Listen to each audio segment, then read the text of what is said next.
Hello friends, welcome to my YouTube channel code with Malik Zeeshan. Last lecture में हमने tick cross game का interface देखा था कि बेसिकली इंटरफेस उसका कैसा होता है। तो लास्ट लेक्चर में हमने जो किया था उसको कंपाइल करके मैं अगेन आपको दिखा देता हूं। ये हमारा टिक क्रास गेम स्टार्ट में शो होता है, उसके बाद हमारा प्लेयर 1 और उसका साइन एक्स शो होता है और प्लेयर 2 और उसका साइन ओ शो होता है। उसके बाद हमारा बोर्ड शो होता है और यहाँ पर लिखा हुआ शो हो रहा है कि प्लेयर 1 उसका साइन है एक्स और उसकी टर्न है। ठीक है, अब हमने क्या करना है, अब प्लेयर 1 की टर्न है। ठीक है, जब प्लेयर 1 की टर्न है तो उसने कोई नंबर एंटर करना है। अब फर्ज करते हैं उसने 1 नंबर एंटर किया तो इस 1 की जगह पे x आ जाएगा क्योंकि x की टर्न है। ठीक है, तो अब हमने क्या करना है, यूजर से एक नंबर एंटर करवाना है। तो आपको पता है C++ में यूजर से नंबर एंटर करवाने के लिए cin स्टेटमेंट का यूज किया जाता है। cin स्टेटमेंट का यूज करके मैं यहाँ पे कोई एक वेरिएबल का यूज कर लेता हूँ, चॉइस कर लेता हूँ। ठीक है, ये मैंने यहाँ पे लिखा गया, मैं यहाँ पे चॉइस का यूज कर लेता हूँ। ठीक है, ये मेरा चॉइस का एक वेरिएबल बन गया। अब देखो मैंने यहाँ पे चॉइस का वेरिएबल यूज किया है और यूजर से इनपुट ली है, तो मुझे ऊपर चॉइस जो है वो डिक्लेयर करना पड़ेगा।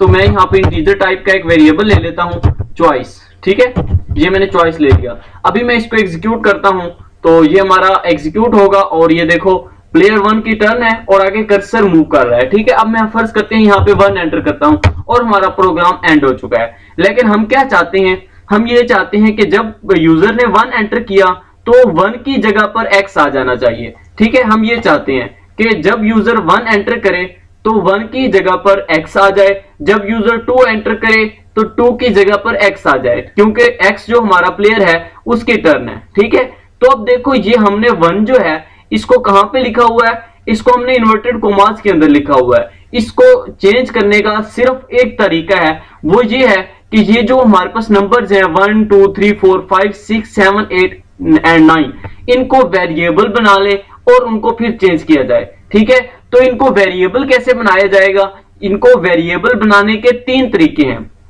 या तो एक तरीका ये हो सकता है कि हम यहाँ पे 9 वेरिएबल ले लें। ठीक है, A B C D E F और उनको वैल्यू असाइन कर दें, a equal to 1, b equal to 2, c equal to 3। इसी तरह से हम 9 वेरिएबल लें और उनको 9 वैल्यूज असाइन कर दें। ठीक है, लेकिन ये बहुत ही लेंथी प्रोसेस हो जाएगा। सेकंड जो हमारे पास प्रोसेस है वो ये है कि ये हमारे पास देखो एक रो है। ठीक है, एक रो है और उस रो के अंदर कितने कॉलम है, 3 कॉलम है। इसी तरह ये सेकंड रो है, इस रो के अंदर कितने कॉलम है, 3 कॉलम है। इसी तरह से ये थर्ड रो है और उसके अंदर भी 3 कॉलम है। तो हम क्या करेंगे, हर रो के लिए एक हम क्या बना लेते हैं, एरे बना लेते हैं। ठीक है, हम यहाँ पे क्या करेंगे, फर्ज करते हैं मैं यहाँ पे इस एरे का नाम रख देता हूँ बोर्ड, क्योंकि ये हमारा बोर्ड है तो मैं इसका नाम रख देता हूँ बोर्ड और मैं इसको कर देता हूँ, इसका साइज कर देता हूँ 3। ठीक है, तो इस तरह से ये हमारी एक एरे बन जाएगी। इसी तरह से हमें सेकंड एरे बनानी पड़ेगी, इसी तरह से ही हमें थर्ड एरे बनानी पड़ेगी। और जो थर्ड वन तरीका है, लेकिन ये देखो जब हम 3 एरे बनाएंगे तो हमारा कोड बहुत लेंथी हो जाएगा और उसको समझना भी बहुत मुश्किल हो जाएगा। और इसका जो थर्ड वे है वो ये है कि हम 2 डायमेंशनल एरे का यूज करें। 2 डायमेंशनल एरे में क्या होता है कि जो फर्स्ट साइज होता है उसका, वो साइज होता है उसका रोज के नंबर ऑफ रोज, एंड जो हमारे पास सेकंड होता है वो होता है नंबर ऑफ कॉलम्स। ठीक है, तो मैं यहाँ पे क्या करता हूँ, इंटीजर टाइप की एक एरे बना लेता हूँ और इसका नाम मैं रख देता हूँ बोर्ड। ठीक है, और इसका फर्स्ट साइज रख देता हूँ 3। अब देखो ये हमारे पास कितनी रोज हैं, 1 2 एंड 3। ये हमारे पास 3 रोज हैं, तो हम इसका रोज का साइज 3 रख देते हैं और कॉलम का साइज भी 3 रख देते हैं। ठीक है, ये हमारा एक एरे बन गई है, 2 डायमेंशनल एरे। अब देखो हम इसको वैल्यूज भी असाइन करेंगे, क्योंकि देखो हमारी वैल्यूज फिक्स हैं 1 2 3 4 5 6 7 8 एंड 9। ठीक है, ये हमारी वैल्यूज फिक्स हैं, तो हम इनको वैल्यूज भी साथ में असाइन कर देंगे। तो वैल्यूज असाइन करने के लिए कर्ली ब्रैकेट्स का यूज किया जाता है और इनके अंदर वैल्यूज लिखी जाती हैं। अब ये देखो हमारी 2 डायमेंशनल एरे है, जब 1 डायमेंशनल एरे होती है तो इस कर्ली ब्रैकेट के अंदर हम यहाँ ऐसे लिख देते हैं 1 2 3। ठीक है, लेकिन अब हमारी जो है 2 डायमेंशनल एरे है, तो 2 डायमेंशनल एरे का लिखने का तरीका ये है कि ये देखो ये फर्स्ट रो के अंदर 3 नंबर है 1 2 एंड 3, इनको अलग एक कर्ली ब्रैकेट में लिखते हैं। ठीक है, तो मैं इसको यहां से कट करता हूं और यहां पर लगा देता हूं। ठीक है, ये 1 2 3 को मैंने एक अलग कर्ली ब्रैकेट में क्लोज कर दिया और इसके आगे मैं एक और कर्ली ब्रैकेट कर लेता हूं ओपन और क्लोज, और इसके अंदर मैं रख देता हूं 4 5 एंड 6। ठीक है, और यहाँ पे कॉमा लगाता हूं और यहाँ पे मैं एक कर्ली ब्रैकेट लगाता हूं और इसके अंदर मैं रख देता हूं 7, 8 एंड 9। ठीक है, ये हमारी बन गई एरे की डिक्लेरेशन। ये हमने एरे को इनिशियलाइज कर दिया। ठीक है, ये हमने उसकी वैल्यूज उसको असाइन कर दी, तो ये हमारी जो 2 डायमेंशनल एरे है वो इनिशियलाइज हो चुकी है। ठीक है, तो मैं इसको ऊपर लिख देता हूं, ये थोड़ा अच्छा लगेगा ऊपर, यहां पे मैंने लिख दिया। ठीक है, अब देखो अगर आप इसको चेक करना चाहें कि क्या हमारे जो नंबर है, ये हमारी जो एरे है, इसको वैल्यूज असाइन हो चुकी हैं या नहीं हो चुकी, तो इसके लिए आप 2 फॉर लूप लगा लेंगे। ठीक है, जो है एक फॉर लूप होगा वो रोज के लिए और जो सेकंड फॉर लूप होगा वो हमारे कॉलम के लिए होगा। तो इस तरह से आप इसको चेक भी कर सकते हैं। तो अगर आप बोले तो फिर अगर आपने चले मैं आपको करके दिखा देता हूं। ठीक है, ये देखो, ये मैंने फॉर लूप लगाया और यहाँ पे मैं यूज कर लेता हूं इंट i इक्वल टू 0 इसका index and i is less than 3 and i plus plus. ठीक है, ये मैंने यूज कर दिया i प्लस प्लस। इसी तरह मैं सेकंड लूप लगा देता हूं, मैं ब्रैकेट्स को रहने देता हूं मैं। ठीक है, ये सेकंड लूप लगा देता हूं मैं, ये फॉर, और इसके अंदर मैं रख देता हूं इंट j इक्वल टू 0। ठीक है, j equal to 0 and j is less than 3 and j plus plus. ठीक है, ये मैंने सेकंड लूप लगा लिया और इसी के साथ ही मैं यहाँ पे अभी सी आउट करवा देता हूँ। सी आउट करवाता हूँ मैं, ये हमारी कौन सी एरे थी, बोर्ड एरे थी। ठीक है, तो मैं यहाँ पे कर देता हूँ बोर्ड और इसका जो हमारा साइज है वो हमारा साइज हो चुका है i एंड j। ठीक है, तो जो कि हमने वेरिएबल ली हैं i एंड j, उनको वैल्यूज मैंने साइन कर दी और ये सी आउट स्क्रीन पर डिस्प्ले करवा दिया। और इस सारी चीज को अभी मैं कमेंट आउट कर देता हूं, ये मैं इसको कमेंट करता हूं इस तरह से। ठीक है, ये हमारा कमेंट हो गया और मैं इसको एग्जीक्यूट करके आपको दिखा देता हूं, तो ये हमारी वैल्यूज असाइन हो चुकी होंगी। हमारा स्क्रीन पे 1 से लेकर 9 तक वैल्यूज डिस्प्ले हो चुकी हैं। ठीक है, तो इसका मतलब ये हुआ, अगर मैं यहाँ पर एंडल का यूज कर देता हूं, ये यहाँ पर, तो इससे क्या होगा, स्क्रीन पर वो 1 by 1 लाइन में एक वैल्यू जो हमारे पास है वो शो हो जाएगी। ठीक है, ये देखो 1 से लेकर 9 तक हमारी वैल्यूज शो हो रही हैं। इसका मतलब ये है कि ये जो हमारी एरेज के अंदर हमने वैल्यूज को इनिशियलाइज किया है, इस एरे को हमने इनिशियलाइज किया है ये वैल्यूज पुट करके, तो ये वैल्यूज इसको मिल चुकी हैं। ठीक है, ये मैंने चेक करने के लिए आपको करवा दिया, बाकी ये हमारे कोड का हिस्सा नहीं है। और यहाँ पे मैं इसको जो कमेंट आउट किया था मैंने इसको, वो मैं इसको दोबारा से सेट कर लेता हूं। सॉरी, ये तो मैं इसको कट करता हूं जरा, ये हमारा, तो मैंने इसका कमेंट जो है वो खत्म कर दिया है। तो अभी हमारा क्या है कि जो हमने एरे बनाई है बोर्ड, उसके अंदर हम चाहते हैं कि ये जो हमारी एरेज में वैल्यू स्टोर है 1 2 3, ये जो हमारी 1 2 3 हैं, इनकी जगह पर हम ये जो है इनको वेरिएबल बनाना चाहते हैं। तो हम क्या करेंगे, यहाँ पे इसको कट करता हूं मैं और यहाँ पर मैं यहाँ पे इन्वर्टर कॉमास लगाता हूं और ये मैं लेस देन का साइन, और मैं यहाँ पे अपनी एरे लिखता हूं बोर्ड। हमारी बोर्ड नाम की एरे थी, तो बिल्कुल वही स्पेलिंग है हमारे बोर्ड। और यहाँ पर इंडेक्स अब 0 लाइन, 0 एरे, और उसके साथ ही उसका कॉलम जो है वो भी 0। ठीक है, और ये मैं लिख देता हूं। तो इसी तरह फिर मैं इसको ये वाले साइन लगाता हूं और मैं इसको इन्वर्टेड कॉमास में बंद कर देता हूं। ठीक है, तो नेक्स्ट 2 को मैं अरेज करता हूं यहां से, और यहाँ पे मैं इन्वर्टेड कॉमास लगाता हूं, लेस देन का साइन, और इसी के साथ ही मैं बोर्ड लिख देता हूं यहाँ पे हमारी एरे का जो नाम है, और उसके साथ इसका जो साइज है वो 0 एंड 1 हो जाएगा, 0 रो एंड फर्स्ट कॉलम। ठीक है, तो ये मैंने लिख दिया और लेस देन और यहाँ पे इन्वर्टेड कॉमास। ठीक है, इसी तरह से मैं 3 को रेज करता हूं यहाँ से, और यहाँ पे मैं लिख देता हूं, यहाँ पे इन्वर्टेड कॉमास में पहले बंद करता हूं इसको। जो हमारी ये चीज है, इन्वर्टेड कॉमास में बंद करने से ये वाली हमारी चीज सेम आ जाएगी, और इसी तरह लेस देन साइन। फिर हमारी जो एरे है वो है हमारी एरे का नाम बोर्ड, और वो लिखने के बाद फिर मैं क्या करता हूं, यहाँ पे मैं इसको थोड़ा जूम आउट कर देता हूं, और बोर्ड और इसका साइन जो है वो मैं कर देता हूं 0 एंड जो हमारी कॉलम का साइन है वो 2। ठीक है, तो इस तरह से ये मैंने यहाँ पे लिख लिया है। तो मैं इसी को कॉपी करता हूं, इस कंप्लीट लाइन को, और ठीक है हमने ठीक किया है। तो इस लाइन को मैं कंप्लीट को कॉपी कर लेता हूं। तो यहाँ पर हमने लेस देन का साइन यूज करना था और यहाँ पर इन्वर्टेड कॉमास। ठीक है, तो मैं क्या करता हूं, इस लाइन को कंप्लीट को कॉपी कर लेता हूं, ये जो हमारी लाइन आ रही है। ठीक है, मैं इसको कॉपी करता हूं और इस लाइन की जगह पर भी मैं इसको पेस्ट कर देता हूं। और इसी तरह मैं इस लाइन की जगह पर भी पेस्ट कर देता हूं, और पेस्ट करने के बाद मैं इसका चेंज कर देता हूं। अब ये देखो ये हमारा फर्स्ट रो और 0 column and first row and first column and first row and second column, ठीक है। इसी तरह ये हमारा second row and 0 column and इसी तरह से हमारा ये second row and first column और इसी तरह से हमारा second row and second column, ठीक है। तो ये हमारे वेरिएबल्स बन चुके हैं, ठीक है। मैं इसको एग्जीक्यूट करके आपको अगेन दिखा देता हूं।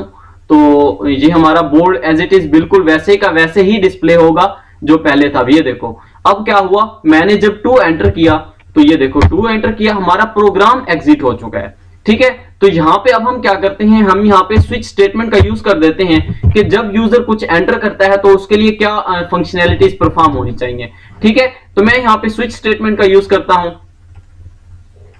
ये हमारे स्विच के स्पेलिंग थोड़ी मिस्टेक है, SWITCH होता है, ठीक है। और स्विच और यहाँ पे अंदर हमने अब देखो हमने जो यूजर से नंबर लिया है वो नंबर कौन सा है, चॉइस, ठीक है। मतलब जो यूजर ने नंबर एंटर करना है वो चॉइस है, हमने इसके ऊपर फंक्शनैलिटी लगानी है, ठीक है। मैंने स्विच स्टेटमेंट लगाई और स्विच स्टेटमेंट किस तरह से वर्क करती है, इसमें केस होते हैं, ठीक है। तो ये हमारा केस और आगे हमने कॉलन लगाया और देखो अब हमने केस किस किस नंबर्स पे लगाने हैं, 1 2 3 4 5 6 7 8 एंड 9। ये हमारे पास जो 9 नंबर है इन पे हमने केस लगाने हैं। सबसे पहले मैं आपको सिर्फ और सिर्फ फर्स्ट 3 जो हमारे नंबर्स हैं मैं इन पे लगा के आपको दिखा देता हूं, ठीक है। ये हमारा केस 1 हो गया और यहां पर मैं सी आउट कर देता हूं, सॉरी सी आउट नहीं करता, मैं वैल्यूज असाइन कर देता हूं। मतलब जब हमारा यूजर 1 एंटर करे तो आपने क्या करना है, वैल्यूज असाइन कर देनी है। ये जो हमारा बोर्ड और इसका इंडेक्स क्या है 0 0, ठीक है। ये हमारा 0 एंड ये 0, तो जो 0 0 इंडेक्स है इस पे आपने वैल्यू रख देनी है, एक सिंगल कोटेशन में मैं लिख देता हूं x, ठीक है। हमारे x प्लेयर की बारी हो रही है ना, तो मैं इसको x लिख देता हूं यहां पर। और नीचे आपको पता है कि जो हमारा स्विच स्टेटमेंट होती है उसकी हर स्टेटमेंट के बाद ब्रेक के फंक्शन लगाना होता है, ठीक है। तो मैं इसी को जस्ट कॉपी कर लेता हूं और यहां पर मैं इसको 1 टाइम पेस्ट करता हूं, इसी तरह यहां पे 1 टाइम अगेन मैं इसको पेस्ट कर देता हूं और केस 2 लगा देता हूं और यहां पर मैं केस 3 कर देता हूं और इसको मैं कर देता हूं 0 1 एंड इसको मैं कर देता हूं 0 2, ठीक है। तो अब मैं इसको एग्जीक्यूट करके आपको दिखा देता हूं, अभी हमारा काम वर्क करेगा, ठीक है। ये थोड़ा मिस्टेक आ रही है, इसको देखते हैं ये क्या मिस्टेक आ रही है। अच्छा, ये हमारी मिस्टेक ये आ रही है कि हमने थोड़ी मिस्टेक कर दी, ये जहां पर नहीं लगाते होते, मैं इसको यहां से कट करता हूं, इसके बाद लगाते होते हैं, ठीक है। मैं यहां पर इसको पेस्ट कर देता हूं, इसी तरह से मैं यहां से इसको कट करता हूं और स्पेस देने के बाद यहां पर मैं इसको पेस्ट कर देता हूं और इसको भी मैं यहां से करता हूं कट, स्पेस देता हूं और इसको यहां पर पेस्ट कर देता हूं। बेसिकली इस तरह से लिख के केस 3 और आगे इसका कॉलन लगाया जाता है। तो मैं इसको अभी एग्जीक्यूट करता हूं, आई होप सो कि ये एग्जीक्यूट हो जाएगा और ये हमारा एग्जीक्यूट होगा। तो इस तरह से ये इसको वैल्यूज असाइन हो जाएंगी, ठीक है। जो भी यूजर एंटर करेगा, ये देखो अभी वो प्लेयर पूछ रहा है कि प्लेयर की टर्न बताओ। अब फर्ज करते हैं मैं यूजर एंटर करता हूं अगर 4, तो देखना क्या हुआ कि प्रोग्राम हमारा एग्जिट हो गया। अब हमारा प्रोग्राम एग्जिट क्यों हुआ, एग्जिट इसलिए हुआ कि आपके सामने हमने 3 नंबर्स के लिए केसेस लगाए हैं, 1 2 एंड 3। ये हमने 3 नंबर के लिए केसेस लगाए हैं। अगर हमने नेक्स्ट भी केस लगाया तो देखो ना, हमने केस लगाया कि अगर 1 एंटर करे तो आपने ये काम कर देना है, ठीक है। इस जगह पे 1 वाली जगह पे आपने x वैल्यू रख देनी है, ठीक है, x की वैल्यू। अगर वो 2 एंटर करे तो आपने x वाली इस इंडेक्स पे आपने x रख देना है। अगर वो 3 एंटर करे तो भी इस इंडेक्स पे आपने x रख देना है। हमने नेक्स्ट जो नंबर्स हैं 4 5 6 7 8 9 उनकी हमने रखा ही नहीं है, स्विच स्टेटमेंट उन पे लगाई ही नहीं है, ठीक है। तो मैं इसको अगेन एग्जीक्यूट करता हूं, मैं आपको 1 2 एंड 3 इनमें से कोई नंबर एंटर करके दिखाता हूं। तो जब हम ये नंबर एंटर करेंगे तो उसके इंडेक्स पे जो हमने यहाँ पे इंडेक्स दिए हुए हैं वहां पे x की वैल्यू स्टोर हो जाएगी। मैं यहाँ पे 2 एंटर करता हूं, तो 2 मैंने एंटर किया लेकिन हमारा प्रोग्राम एग्जिट हो चुका है। क्यों एग्जिट हो चुका है, देखो हम वैल्यू तो उसके अंदर असाइन हो चुकी हैं, लेकिन मैं यहाँ पे स्विच के फंक्शन से बाहर आता हूँ, स्विच के स्टेटमेंट से। तो जो हमने जहां पर डिस्प्ले किया था मैं सेम इसको बाद में अगेन इसको यहां पे डिस्प्ले कर देता हूं। मैं इसी को कॉपी करता हूं, मैं अभी आपको बताता हूं कि यहां पर हम पेस्ट क्यों कर रहे हैं, ठीक है। अब यहां पे मैंने पेस्ट किया, यहां पर पेस्ट करने से क्या हुआ, यहां से पेस्ट करने से ये हुआ कि हमारी जो इंडेक्स थी उसकी वैल्यू चेंज हुई, ठीक है। अब ये इंडेक्स था, इसकी वैल्यू चेंज करके हमने ये इसकी वैल्यू x रख दी, ठीक है। जब इसकी वैल्यू x हुई तो अगेन हम जब उसको प्रिंट करेंगे तो उसकी जो अपडेटेड वैल्यू होगी, जो कि उसकी x वाली वैल्यू होगी, वो स्क्रीन पर डिस्प्ले होगी। अभी इसको एग्जीक्यूट करता हूं तो एग्जीक्यूट होते ही मैं आपको दिखाता हूं कि जब हम 2 एंटर करेंगे, 1 एंटर करेंगे या 3 एंटर करेंगे तो उसकी जगह पर वैल्यू रीसेट होकर अपडेटेड वैल्यू स्क्रीन पर डिस्प्ले हो जाएगी, ठीक है। तो हमारा प्रोग्राम एग्जीक्यूट हुआ और मैं जब 2 एंटर करता हूं, एंटर किया तो ये देखो 2 की जगह पर उसने 88 दे दिया। ये क्या हुआ?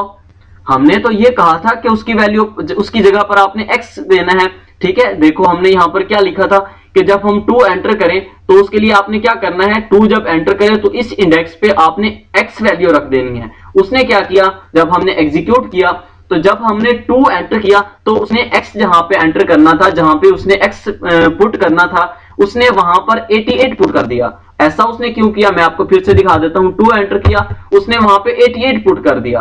88 क्यों किया?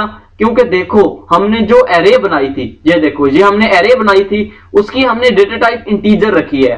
तो जब उसने देखा कि x क्या चीज है, अब हमने कहा था कि वहां पे x रखना है आपने, तो उसने इस एरे की वैल्यू को चेंज करना था, ठीक है। हमने इसी एरे का इंडेक्स दिया है कि इसकी वैल्यू चेंज कर दो, तो उस एरे का जो डेटा टाइप थी वो इंटीजर थी, इसीलिए उसने इसको जो है उसका आस्की कोड शो किया है। जब मैं इसको कैरेक्टर लिखूंगा और इन सबको मैं जो है अब यहाँ पे सिंगल कोटेशन में क्लोज कर देता हूं, तो ये हमें यहाँ पे सिंगल कोटेशन में 1 बाय 1 सबको क्लोज करना पड़ेगा, थोड़ा टाइम लगता है। मैं यहाँ पे इसको सबको क्लोज कर देता हूं।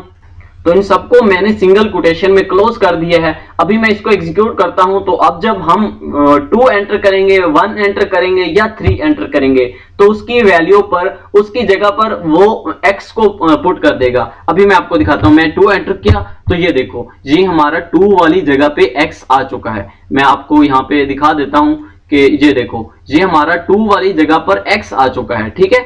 जो हमारा 2 था वहां पर उसने क्या किया, x दे दिया, जो कि हमने खुद बोला था कि हमने कहा जो भी नंबर एंटर करे उसकी जगह पर x आ जाए। तो ये काम हमारा हो चुका है, लेकिन देखो हमारा प्रोग्राम अब एग्जिट हो चुका है। तो अगर हम चाहते हैं कि हमारा प्रोग्राम चलता रहे तो हम इसको क्या करते हैं कि जो भी हम जितना प्रोग्राम चलाना चाहते हैं हम उसको व्हाइल लूप में क्लोज कर देंगे, तो ये हमारा प्रोग्राम चलता रहेगा। और ये हमारा कोड भी बहुत लेंथी सा बन चुका है, तो अगर हम इसको देखें तो ये बहुत लेंथी बन चुका है। तो नेक्स्ट लेक्चर में हम इसको क्या करेंगे कि इन चीजों को, जो कोड बार बार रिपीट हो रहा है, इनको हम फंक्शन में क्लोज कर देंगे और जस्ट मेन फंक्शन में हम फंक्शन की कॉलिंग करेंगे और इन फंक्शन को अगेन रिपीट करके आपको दिखाएंगे कि ये किस तरह से वर्क करता है और गेम किस तरह से खेली जाएगी। अब